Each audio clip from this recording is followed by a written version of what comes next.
देखिए, निश्चित तौर पर आज पार्लियामेंट की बातचीत से ही शुरुआत करते हैं। गतिरोध बना हुआ है लंदन में राहुल गांधी के बयान के बाद। कांग्रेस के वरिष्ठ नेता हैं, उसके बाद जो पार्लियामेंट है, दोनों ही सभाओं की बात की जाए, लोकसभा राज्यसभा, और गतिरोध बना हुआ है। सांसद होने के नाते पूरा जो प्रोसीजर है, आपसे मैं बातचीत कर रहा था जब आपसे सुबह मिलना हुआ यहाँ पर इस लाइव प्रोग्राम से पहले, आपने कहा कि मेरे 3 सवाल लगे हुए थे।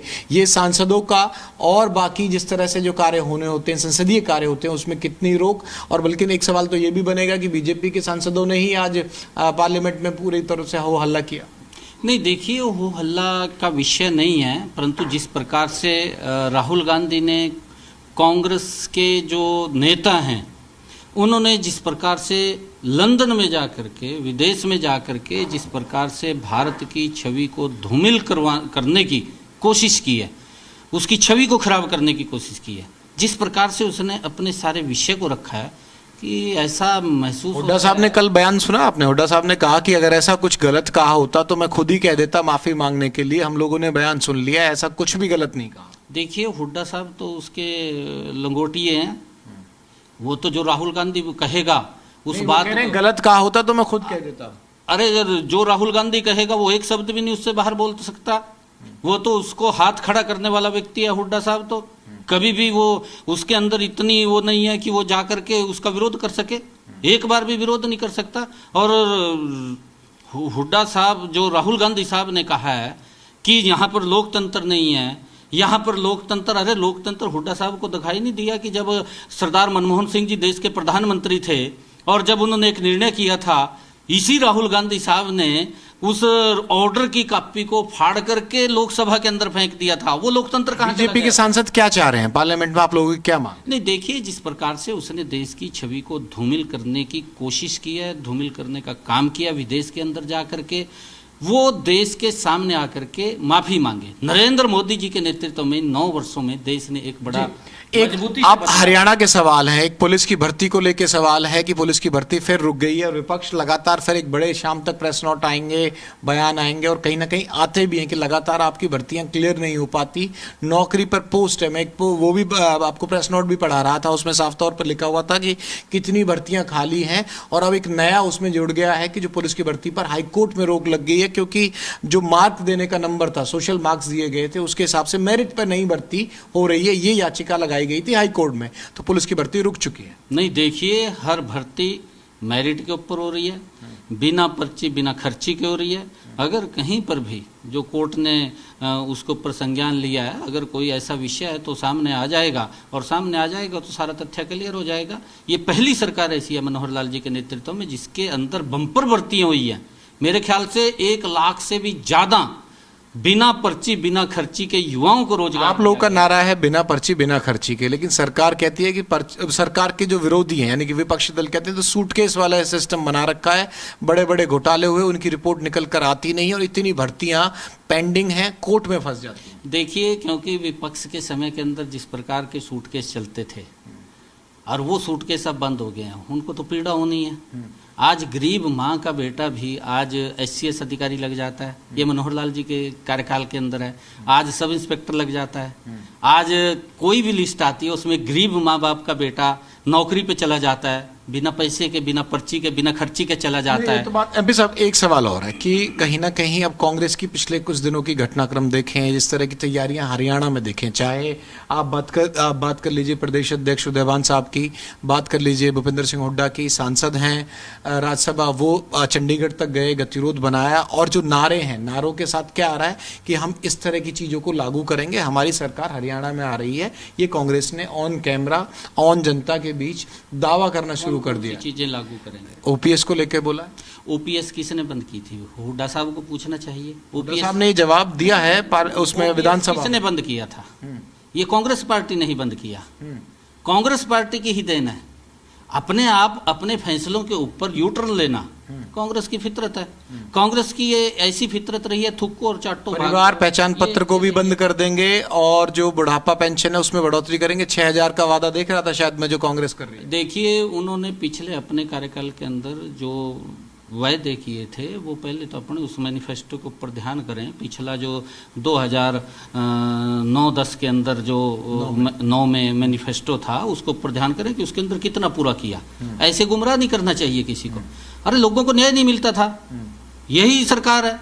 किस प्रकार की सरकार थी, लोग त्राही त्राही कर रहे थे और आपने उस पे नहीं किया। तो उस कार्यकाल को भूल नहीं रहे हैं, आज भी उनके दिमाग के ऊपर वो बना हुआ है। आप लोगों की क्या तैयारी है? लोगों को बड़ी राहत। आप लोगों की क्या तैयारी है? मैंने बताया ना जिस तरह से घटनाक्रम हुआ 19 तारीख को एमपी साहब समालखा में 7 लोकसभा सीटों को लेकर नड्डा साहब भी आ रहे हैं। देखिए मैं आपको बताना चाहता हूँ, जो बुढ़ापा पेंशन है, बुढ़ापा पेंशन के अंदर हर वर्ष आदरणीय मुख्यमंत्री जी लगभग 200 रुपये 250 रुपये बढ़ा करके देने का काम कर रहे हैं।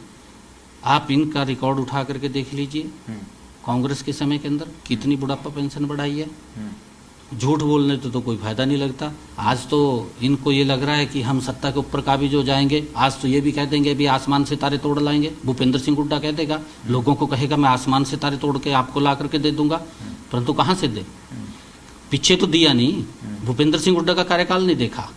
अरे मनोहर लाल जी ने 11 अन्य फसलें 14 अन्य फसलें एमएसपी पर खरीदने का काम कर रहे हैं। और ये जो लोग दुष्प्रचार करते थे कि एमएसपी नहीं मिलेगा, हर वर्ष एमएसपी बढ़ करके मिल रहा है। कांग्रेस का कार्यकाल का एमएसपी बढ़ा हुआ देख लीजिए, और नरेंद्र मोदी जी के नेतृत्व में जो एमएसपी बढ़ करके मिल रहा है उसका भी अंतर देख लीजिए। आप ही के इस सरकार की जो गठबंधन सरकार चल रही है उनका जो वादा मौजूदा, आपने बिल्कुल ठीक कहा, आपका वाजिब बनता है कि भाई उनके इस कार्यकाल के देख लीजिए कितने वादे पूरे किए घोषणा पत्र के। 5100 का तो आपके सहयोगी जेजेपी वाले कर रखे हैं, और जेजेपी वाले ये भी कहते हैं कि हमारे नंबर पूरे नहीं है, 40 विधायक होते, हमारे 47 विधायक होते तो हम 5100 कर देते। ये बिल्कुल सही बात है, क्योंकि जो उन्होंने चुनाव लड़ा था, जिस मैनिफेस्टो के ऊपर चुनाव लड़ा था, उस मैनिफेस्टो के आधार के ऊपर मैंडेट नहीं दिया लोगों ने। और ये क्योंकि गठबंधन की सरकार है, और गठबंधन के अंदर कुछ न कुछ बातें छोड़नी पड़ती हैं, तब जाकर के सामूहिक रूप से सरकार चलती है। और उसके अंदर जो हर बार आदरणीय मुख्यमंत्री मनोहर लाल जी बुजुर्गों को जो सम्मान भत्ता बढ़ा करके दे रहे हैं, मेरे ख्याल कांग्रेस से ज्यादा बड़ा। मैं आपको बता रहा हूँ, मेरे ध्यान में है जी, बताए ना, मेरे ध्यान में है कि कांग्रेस के समय के अंदर बुजुर्गों को 2-2 महीने तो पेंशन ही नहीं मिलती थी, बढ़ने की तो दूर की बात। कितना उसके अंदर घपला होता था। मनोहर लाल जी ने उसको ऑनलाइन किया। अब तुरंत चंडीगढ़ से बटन दबता है और बुजुर्ग के खाते के अंदर पैसा पहुंच जाता है। एमपी साहब, उसमें परिवार पहचान पत्र में पेंशन कटी भी है। आपने देखा ना किस तरह से रोहतक से और बाकी जगह जो क्या नवीन जय हिंद का नाम ले दीजिए कि कहीं ना कहीं जो पेंशन वगैरह कटी, बहुत ज्यादा कटी। देखिए ये कुछ नहीं है, वो सब कुछ इस प्रकार का बॉन्डर खड़ा करने का काम विपक्ष करता है, परंतु जो पात्र व्यक्ति है, एक भी पात्र व्यक्ति की कोई पेंशन नहीं कटी, किसी व्यक्ति का बीपीएल कार्ड नहीं कटा, किसी व्यक्ति का जो उसको सुविधा मिलती थी वो बंद नहीं हुई। हाँ, विपक्ष ये कर रहा है क्योंकि दिक्कतें आती हैं। मैं आपको बता रहा हूँ, पीछे जब बुजुर्गों की पेंशन को ऑनलाइन जब किया, किसी के नाम में गलती आ गई थी, किसी के आधार कार्ड में गलती आ गई थी, उसके कारण से वो पेंशन होगी। परंतु धीरे धीरे करके आदरणीय मुख्यमंत्री जी ने कहा, एक मिनट, जब आदरणीय मुख्यमंत्री जी ने कहा कि इसके अंदर सुधार करो अधिकारियों को, और उसको तुरंत सुधार किया तो अब किसी भी बुजुर्ग को पेंशन के अंदर दिक्कत नहीं है। इसी तरह से बीपीएल कार्ड के अंदर जो ये बीपीएल कार्ड है, जो आदरणीय मुख्यमंत्री जी ने 1-20 से 81 आय किया और उसके तहत परिवार पहचान पत्र दिया है, उसके अंदर कहीं ना कहीं किसी के नाम के अंदर मिस्टेक है, किसी का और कोई कारण है, किसी ने स्वयं स्थापित जो इनकम भरी है उसके कारण से गलती है। आदरणीय मुख्यमंत्री जी ने कहा कि इन सब की जल्दी ठीक हो जाएगी, अधिकारी लगे हुए हैं। एक आखिरी सवाल, समालखा में क्या तैयारी है? समालखा की जो बैठक है उसका प्रारूप क्या रहेगा? 7 लोकसभा सीटें चुनी गई हैं और बीजेपी के जो राष्ट्रीय अध्यक्ष हैं नड्डा साहब, वो भी पहुंचेंगे, मुख्यमंत्री भी रहेंगे, संगठन के और भी महत्वपूर्ण राष्ट्रीय स्तर के नेता भी आ रहे हैं। किस तरह की तैयारी समालखा में आप लोग करने जा रहे हैं? चुनावी बिगुल के तौर पर हम जर्नलिस्ट के लिहाज से सोचें तो हम ही सोच रहे हैं कि भाई 2024 का बिगुल है और वो एक फाइनल स्टेज पे आपकी तैयारियां शुरू हो जाए। नहीं, देखिए वो हमारी संगठनात्मक बैठक है, और उस संगठनात्मक बैठक में क्योंकि भारतीय जनता पार्टी कोई भी चुनाव है वो हर चुनाव को गंभीरता से लेती है, क्योंकि हमारे सामने 2024 वो है, और नरेंद्र मोदी जी ने इतने कार्य इन 9 वर्षों के अंदर किए हैं, और जिसका हर व्यक्ति कहीं ना कहीं उस लाभ के अंदर टच है और देश को मजबूत किया है। प्रारूप क्या है सर उसका? उसका प्रारूप नहीं, संगठनात्मक बैठक है। मैंने कहा है कि माननीय नड्डा जी हमारे वरिष्ठ नेता, हमारे प्रदेश के मुख्यमंत्री आदरणीय ओम प्रकाश धनखड़ जी, वो सारे उस बैठक के अंदर रहेंगे, कार्यकर्ताओं का मार्गदर्शन करेंगे।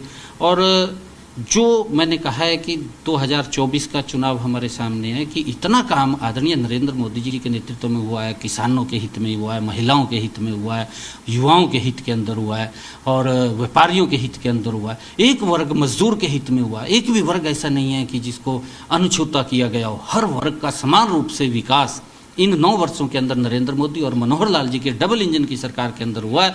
इन सब बातों को लेकर के चर्चा होगी और आने वाले 2024 के अंदर 10 की 10 लोकसभा की सीटें भारतीय जनता पार्टी आदरणीय नरेंद्र मोदी जी को देकर के मजबूती से तीसरी बार फिर उनको देश का प्रधानमंत्री बनाने का काम करेगी। शुक्रिया हमसे बातचीत करने के लिए। तो एमपी साहब ने तमाम मुद्दों पर बेबाक बात की है और चाहे वो पार्लियामेंट का गतिरोध हो या हरियाणा में विपक्ष का कोई भी सवाल हो, उसका बखूबी जवाब दिया है।